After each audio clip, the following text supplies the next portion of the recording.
Alegria, alegria a você, meu caro aluno, minha cara aluna. Eu sou o professor Yuri Lima e quero te convidar para juntos e juntas contemplarmos esse novo componente de ensino religioso para acolhermos e entendermos o fenômeno religioso na caminhada de nossas vidas. Eu quero te convidar também para que juntos e juntas possamos contemplar o seguinte objeto de conhecimento de hoje. Crenças, convicções e atitudes. As diferentes crenças e atitudes como filosofias de vida. Ateísmo, gnosticismo, budismo, messianismo, cristianismo e transcendência, entre outros. Então, pega seu papel, sua caneta, muita alegria, muito ânimo, que com certeza nós vamos ter muita coisa a fazer na aula de hoje.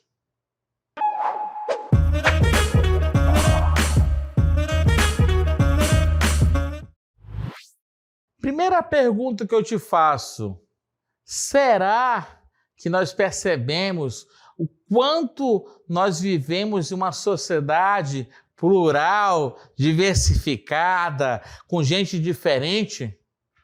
E que isso, de alguma maneira, implica na nossa convivência pessoal, na nossa convivência social e também nas nossas relações dentro de nossas religiões?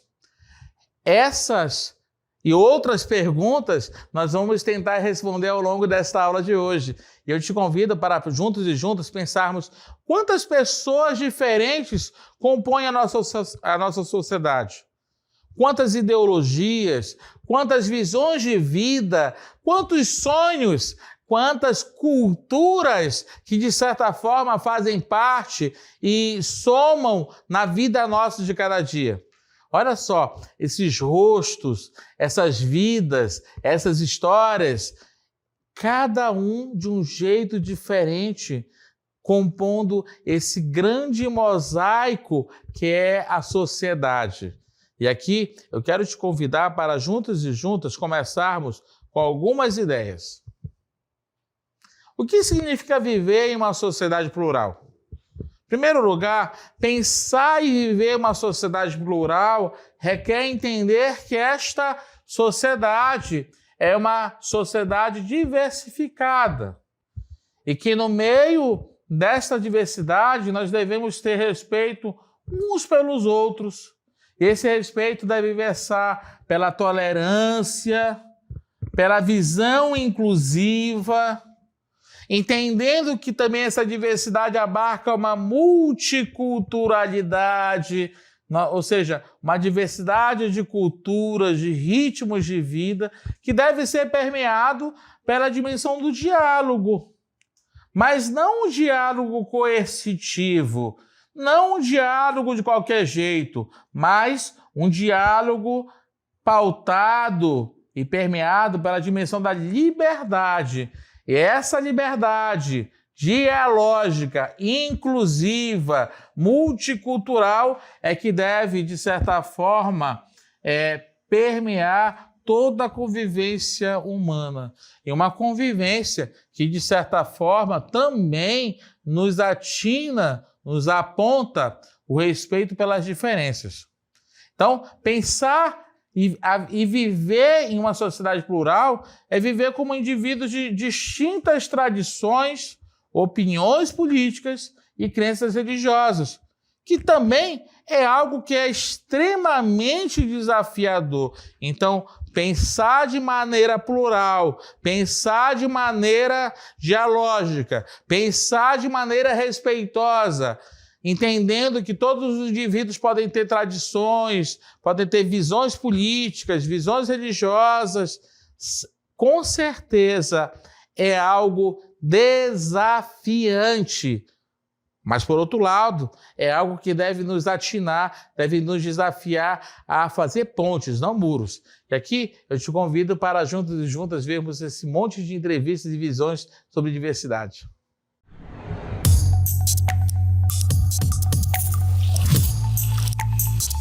Viver numa sociedade plural é entender que nós somos diferentes e que essas diferenças elas devem ser respeitadas para um bom convívio em sociedade. Viver em uma sociedade plural significa viver com diversas opiniões, culturas, crenças e valores, Um exemplo disso é o nosso país, onde a gente tem uma miscigenação grandiosa. Viver numa sociedade plural significa dizer que nós temos que respeitar as diferenças. Nós vivemos numa sociedade em que existem diferenças, por exemplo, diferenças de pele, de cor da pele, diferenças econômicas, né, diferenças sociais. Porém, a gente tem que quebrar esses preconceitos e viver de forma harmônica. Do meu ponto de vista, significa que se entende que há diferenças entre as pessoas, diferenças culturais, na forma de crer, na forma, por exemplo, de manifestar as suas origens. E mesmo entendendo que há essa diferença, buscar uma convivência harmoniosa. Eu acredito que uma sociedade plural é aquela que reconhece e respeita as diversas opiniões e crenças e conseguem conviver com um respeito mútuo, né, entre as pessoas. É isso e mais um pouco. Toda essa diversidade de visões versa o quê? A convivência. Mas uma convivência que com certeza deve desafiar nós a progredirmos, a fazermos pontes. E aqui, viver com indivíduos de distintas tradições, opiniões políticas e crenças religiosas pode ser desafiador, mas oferece uma chance valiosa de ampliar a empatia e exercitar a tolerância, favorecendo uma convivência harmoniosa. Cada um de nós temos algo a compartilhar, mas também a absorver, a aprender. Somos, nesse sentido, eternos aprendizes da vida, ok? Então, quando nós pensamos em diferentes visões, diferentes culturas, diferentes políticas, diferentes, sei lá, maneiras de entender a vida, nós também somos desafiados, por que não, a entender que essas diferenças podem também ser um momento valioso de aprendizado, mas também de caminhada conjunta, ok? E aqui nós entendemos que toda essa ideia de convivência está linkado, está conectado com a ideia de cidadania. E aqui, quando nós pensamos em cidadania, nós devemos entender que toda a cidadania é permeada por duas esferas: a esfera pública e a esfera privada.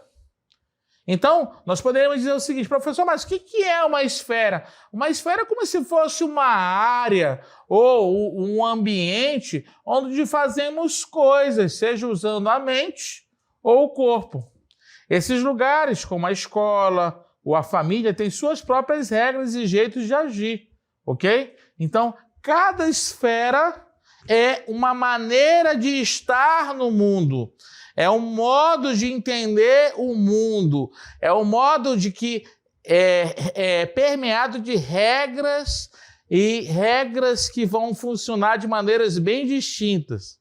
Seja uma escola, seja de repente um departamento, seja uma igreja, tudo são esferas de exercício de nossa cidadania.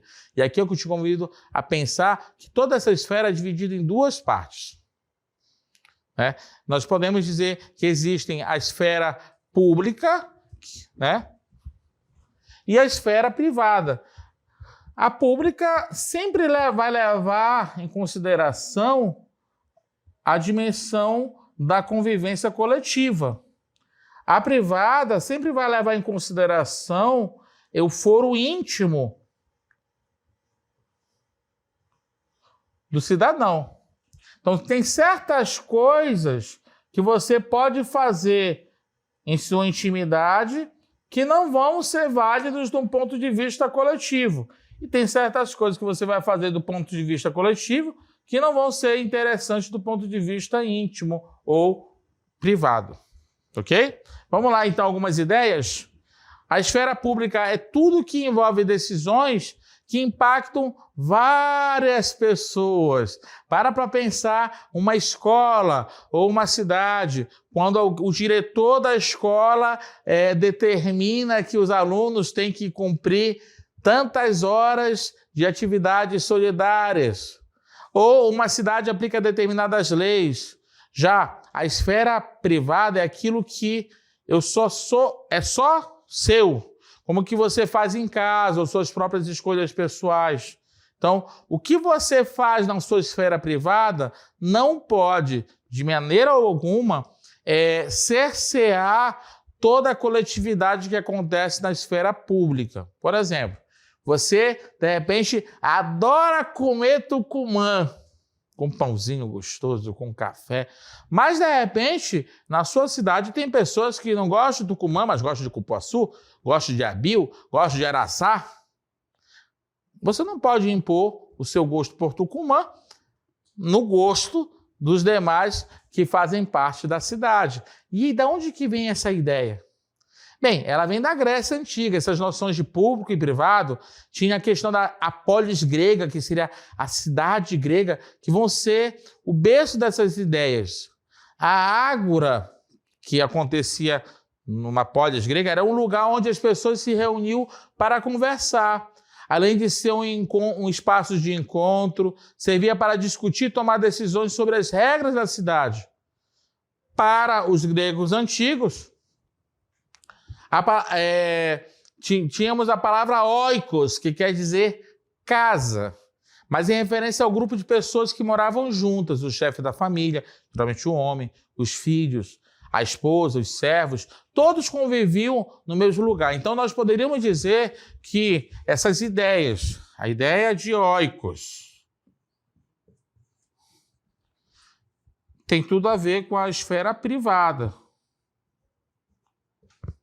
E a ideia da ágora,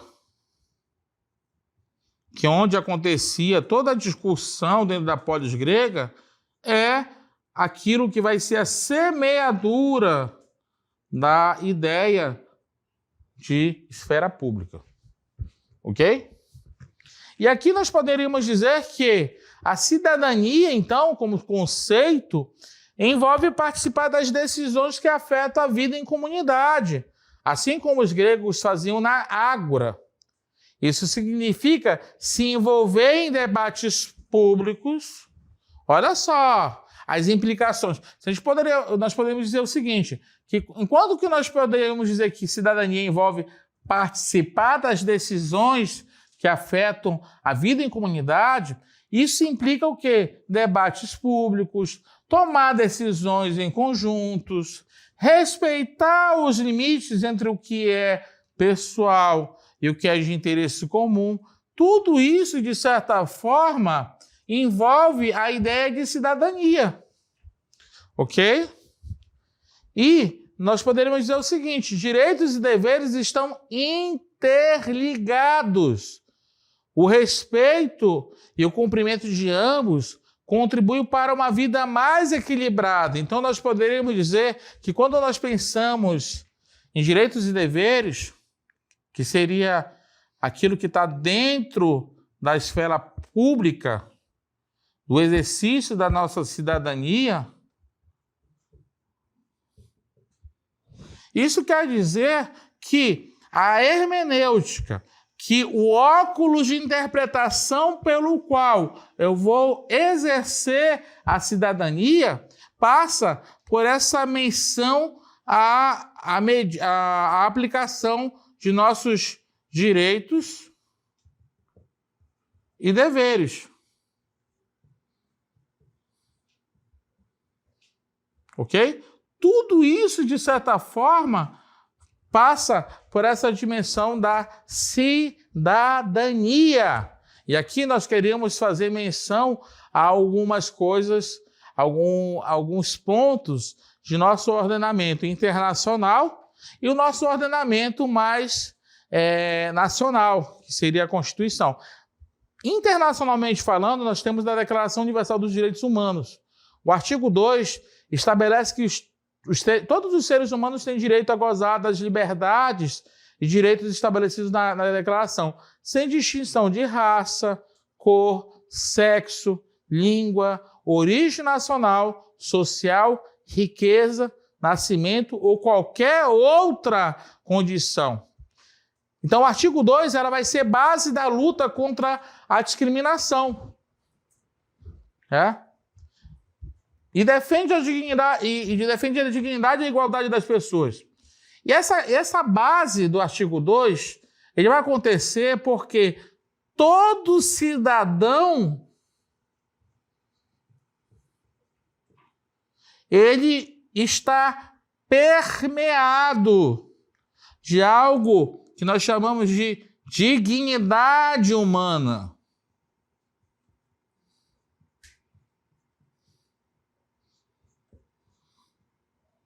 Então, se toda pessoa está permeada da dignidade humana, a Declaração Universal dos Direitos Humanos, do artigo 2, vai dizer que esta dignidade humana não pode ser cerceada. E aí tem uma grande razão pelo qual nós podemos afirmar, a partir da legislação internacional, que nós não devemos discriminar as pessoas por nada. Ok? E aqui eu queria te convidar para juntos pensarmos a declaração sobre a eliminação de todas as formas de intolerância, discriminação baseadas na religião ou convicção. Ela foi proclamada pela Assembleia Geral das Nações Unidas, na sua resolução 36/55, de 25 de novembro de 1981. E no artigo 1º fala uma coisa bem interessante. Toda e qualquer pessoa tem direito à liberdade de pensamento, de consciência e de religião.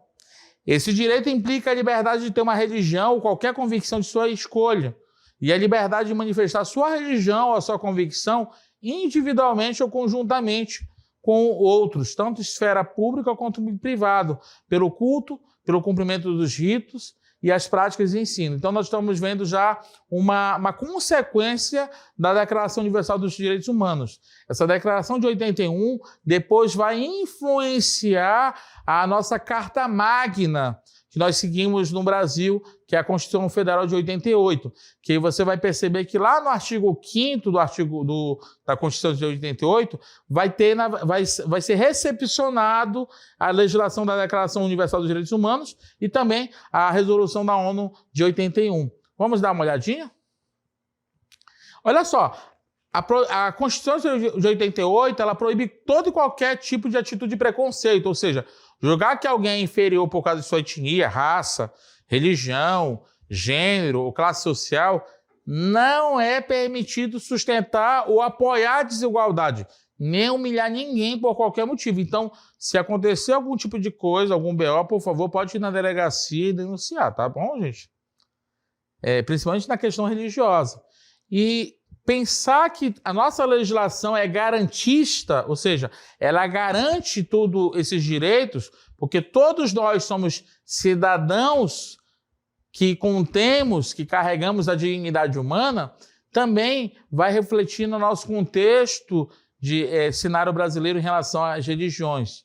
Para pensar que quando pensamos em diversidade cultural, diversidade geral, também devemos pensar que o nosso Brasil é um país extremamente diversificado também no campo religioso. E aqui nós podemos pensar que o censo de 2010 do IBGE, que já falava que 64% da população era católica apostólica romana, 22% evangélica, 8% sem religião, 2,7% outras religiosidades, 2% espírita, e 0,3% Umbanda e Candomblé, e 0,1% não declarou. Mas eu queria dizer que no censo de 2022, se não me recordo, o censo mais recente, já fala de uma diminuição de católicos romanos e de um aumento de evangélicos e também de pessoas de matriz africana e também ateus ou sem religiões, né? Aumentou muito, inclusive. Então, nós temos essa baliza bem diversificada de religiões, né? Quando pensamos nisso tudo, devemos entender que diversidade e cidadania têm uma relação, né? Para pensar aí. A diversidade é um princípio básico da cidadania, porque assegura a cada um condições para o desenvolvimento de talentos e potencialidades, e ao mesmo tempo garante o direito à diferença. Por que esse direito à diferença existe? Porque todo direito, todo cidadão tem uma dignidade que deve ser respeitado. Então, o óculos hermenêutico pelo qual a legislação brasileira vai interpretar todo e qualquer tipo de discriminação será isso. E aí, nós devemos entender que existem alguns desafios nesse sentido, né? Superar qualquer tipo de discriminação ou exclusão, seja social ou religiosa, é uma responsabilidade de todos nós. Devemos valorizar cada pessoa e grupo que fazem parte da sociedade brasileira, garantindo que todos possam exercer sua cidadania e seu direito à liberdade religiosa. E o que a escola tem a ver com tudo isso? A escola é um lugar para aprender várias áreas de conhecimento, mas também, gente, a escola é um espaço para conviver e respeitar as diferenças. É um ambiente que precisamos praticarmos as regras para termos um espaço público democrático. E aqui eu queria finalizar um pouco essa reflexão, dando alguns exemplos de instituições internacionais, instituições nacionais, instituições mais regionais aqui da Amazônia, que falam e promovem a questão do combate à intolerância e estimula, na verdade, uma cultura do diálogo e da convivência entre as pessoas. Por exemplo, nós temos a URI, que é a Iniciativa das Religiões Unidas, que essa riqueza de diversidade de olhares, de maneiras de viver a fé, contribui para uma cultura de paz. Temos várias organizações que têm esse foco nessa temática. Em seguida, vamos expor alguns exemplos, né? A URI, que é a Iniciativa de Religiões Unidas, que é uma comunidade global em crescimento, dedicada a promover a cooperação permanente e cotidiana entre fés, eliminando a violência de motivações religiosas e criando culturas de paz, justiça e cura para a terra. Então, a URI, hoje, é considerada o maior movimento interreligioso de base no mundo, com presença em mais de 112 países, e tem assento no Conselho Econômico e Social da ONU. E vamos dar uma olhadinha num vídeo bem interessante sobre a URI.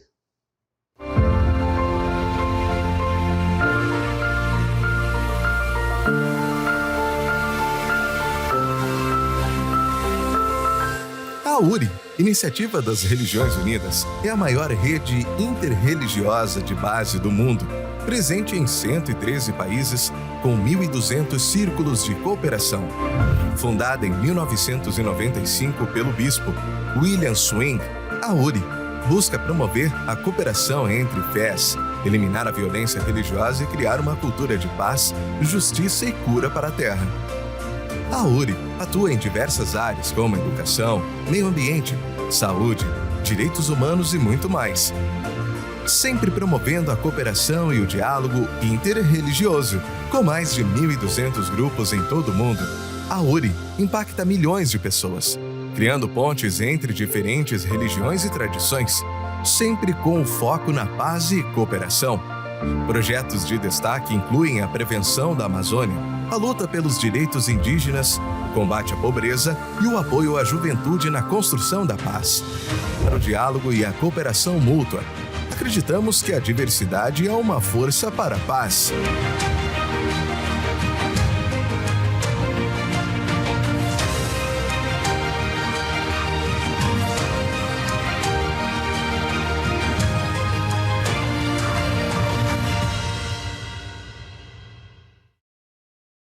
E aqui a gente tem alguns exemplos assim, de atitudes da URI, de outras instituições religiosas. Vamos olhar aqui na internet, a página aqui da URI, bem interessante, promover uma cooperação interreligiosa, duradoura diária, acabar com a violência motivada por religião, criar culturas de paz, justiça e cura para a terra e todos os seres vivos. A URI tem mais de 1.248 ciclos de cooperação, 113 países e mais de 25 anos. E aqui nós temos assim, vários destaques, né? Nós temos aqui situações em relação a Manchester, a África, o mês da juventude da URI. Temos a celebração do Dia Internacional do Meio Ambiente, o pessoal lá na Bósnia, um apelo à paz na Nigéria. Então, esse é um exemplo. Também temos outras organizações. A IRI, que é a Iniciativa Interreligiosa de Proteção às Florestas, que age mais de maneira nacional, mas internacionalmente nos países onde tem floresta tropical. E aqui a gente vê a iniciativa, a IRI, que é a Iniciativa Interreligiosa de Proteção das Florestas da ONU, que tem também projetos aqui na Amazônia. Também temos aqui, podemos ver que tem atuação na área de defender políticas públicas, aumentar a conscientização, mobilizar para a ação, né? E os tantos parceiros que compõem a IRI, né? Também, por fim, nós temos também a SESI, que desde 1973 contribui para movimentos sociais e organizações populares em todo o Brasil, que a SESI ela está há 50 anos, que é a Coordenadoria Ecumênica de Serviço, atua na promoção e defesa e garantia dos direitos em todo o país. É uma organização fundada em 1973, que já trabalhou com mais de 14 mil projetos aprovados e 10 milhões de pessoas beneficiadas. E interessante que a SESI, por sinal até está na COP30, né, com o Tapiri Ecumênico Interreligioso lá em Belém, ela foi organizada por instituições religiosas para ter impacto social, né? Então, nós vemos aqui as várias instituições que ajudam e também são parceiras da SESI, né? Então, fica aí como uma deixa interessante para quem quiser acessar as páginas dessas instituições, fica como uma dica, né? Finalmente, só para fazer uma revisão, nós falamos então de outras iniciativas que acontecem aqui no Brasil. A SESI, que eu falei há pouco, que é composta por 6 igrejas cristãs que têm um compromisso ecumênico em defesa dos direitos humanos e que em 5 décadas ela se tornou uma das referências do campo ecumênico e do diálogo interreligioso do Brasil, apoiando organizações civis.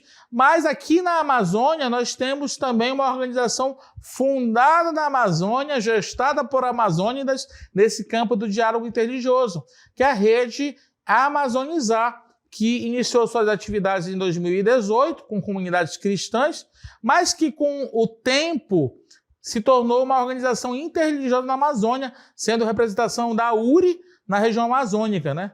A Rede Amazonizar também implementou a primeira cartilha de combate à intolerância religiosa na Amazônia em 2022.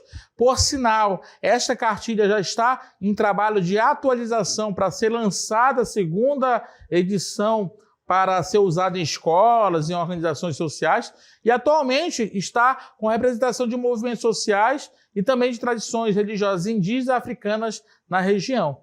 Então, essa iniciativa, que é a Rede Amazonizar, ela também trabalha muitas coisas na questão do diálogo interreligioso e no combate à intolerância religiosa na Amazônia. Então, nós temos que também entender que quem quiser pode acessar o site da Rede Amazonizar, amazonizar.org.br, você pode anotar aí, quiser, www.amazonizar.org.br, e também ver as redes sociais da Amazonizar, que tem no Instagram, Amazonizar, e Facebook. Você pode, de repente, acompanhar as iniciativas mais locais que acontecem aqui na Amazônia, né?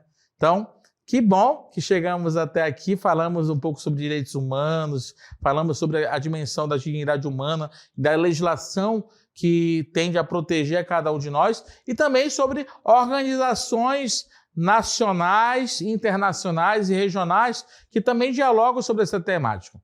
Quero te deixar com uma pequena mensagem. Faça o seu pouco de bem onde você está. São esses pequenos pedaços de bem juntos que inundam o mundo. Bispo Desmond Tutu, que é um grande bispo de expressão na África do Sul, que enfrentou a apartheid, né, nos anos 90 e 80. Né? Chegamos até aqui e quero te convidar para, juntos e juntas, podermos fazer acontecer os posteriores passos que vamos dar em nossas próximas aulas. Então, o que foi semeado hoje precisa ser alimentado ao longo desta unidade, para que, com certeza, no final das contas, nós possamos ser pessoas mais humanas, mais tolerantes e, ao mesmo tempo, pessoas abertas a entender e compreender que o mundo é parte de nossa vida e as pessoas são parte da nossa humanidade.